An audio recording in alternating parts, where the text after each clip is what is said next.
Prediction time here on The Last Word. Here's the prediction. This weekend, Donald Trump is going to do an interview with the pastor of a black church in Detroit. And I predict the first question will be, word for word, it'll be, are you a Christian and do you believe the Bible is an inspired word of God? And I will also predict Donald Trump's answer, word for word.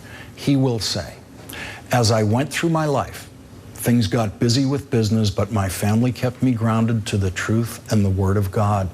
I treasure my relationship with my family, and through them, I have a strong faith, enriched by an ever wonderful God. Joining us now, someone who helped me greatly in making these predictions, Yamiche Alcindor, the New York Times reporter, whose latest article is headlined, Leaked Script Shows What Advisors Want Donald Trump to Say at Black Church. Also with us from the New York Times, Pulitzer Prize-winning opinion writer Nicholas Kristof, whose latest column is about the endorsements Donald Trump has attracted from white supremacists and from the Islamic State, an extraordinary range of endorsements.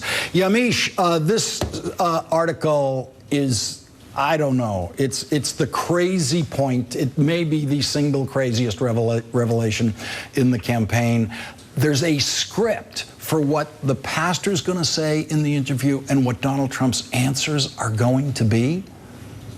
Yes, a senior official that I talked to really said that he felt like this was an infomercial that Donald Trump was making to try to appeal to African-American voters. So really, I got my hands on this script. It's about 8 pages long. It really is a word for word what Donald Trump, what his advisors and his aides hope Donald Trump says. And he said some really, or he will say, I guess, some really interesting things, even though I suspect the script will change now that we put it on the front page of the New York Times. But he says stuff like we should not highlight, but instead we should reduce talk of race in order to fix the racial issues in America. He also says that he hopes that he wants to take away the idea of race as a factor in our government.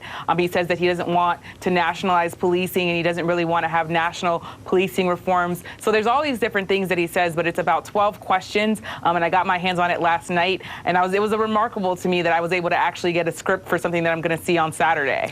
Well, Yamiche, you held in your hands something that none of us ever have. A script like this has never been revealed in a campaign like this. I mean, and as you read it, when I was just reading those words that Donald Trump is supposed to say, they are so not Donald Trump. How's he going to play that character? Well, it's tough. I feel like the only way he could really play this character, because it really doesn't sound like Donald Trump, is if he had a teleprompter, and because it's a private interview, there could actually be a teleprompter where the bishop then has his questions maybe written out, and then Donald Trump just reads from the teleprompter and gives him these answers. I also suspect that there are a couple answers that sound like Donald Trump, I should say. One of them is, why should undecided black voters, even black voters in general, vote for you? And he says, well, you know, I'm appealing to you and I'm going to be a good partner to you. And by the way, my standings are 8% and they're climbing. So I think there's a couple of things that sound like Donald Trump, but really it's going to be hard for him to say this without feeling as though someone wrote these answers for him. Well, he probably won't be asked about how the Ku Klux Klan feels about him, but let's take a look at this video, which gives us a pretty good feeling for that. You're paying attention to the presidential elections this time. Oh, yes. In your own personal opinion, who's best for the job? I think Donald Trump would be best for the job. For president? Yes. The reason a lot of Klan members like Donald Trump is because a lot of what he believes, we believe in. Nick, there's so much crazy stuff piled on top of crazy stuff in every news cycle that it's hard to keep it all in a frame. You, in your column today, framed this very strange range of endorsements for Donald Trump, from the Klan to ISIS. Right. You know, we've been very focused, of course, on all of the prominent Republicans who have failed to endorse Trump. Yeah. And that's illuminating. That tells you something. But I think it's also illuminating when you have a remarkable array of people who are indeed embracing him. And this is everybody internationally. You have North Korea. I mean, who knew that they gave presidential endorsements? You appear to have Russia and China favoring him. And maybe most troubling and astonishingly, you have ISIS. ISIS fans have, in recent days, kind of gone on their communications forums and said how much of a boon he would be to recruiting, for example.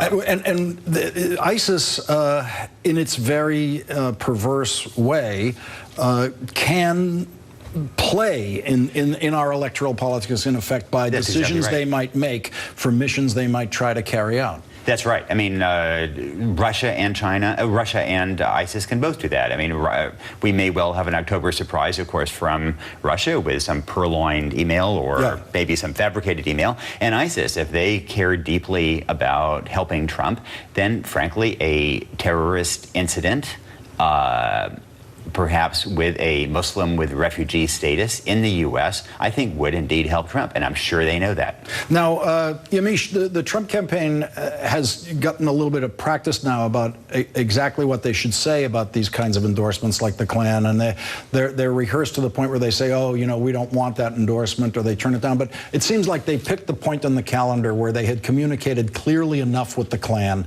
that this is what they're going to have to do from now on, just, you know, deny that they want the endorsement.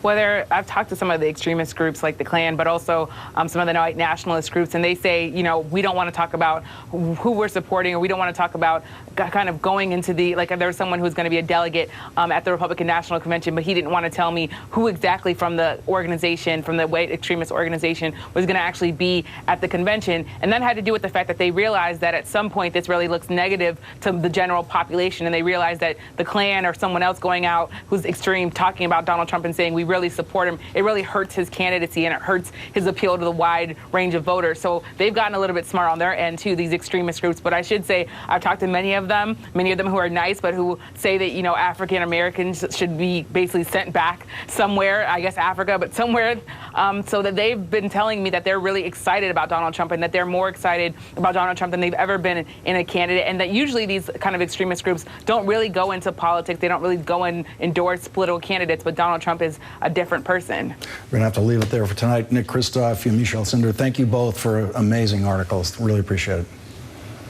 Coming up, another Republican for Hillary Clinton will join us. A Republican who used to work in the State Department. And Mark Cuban thinks he has figured out why Donald Trump is hiding his tax returns.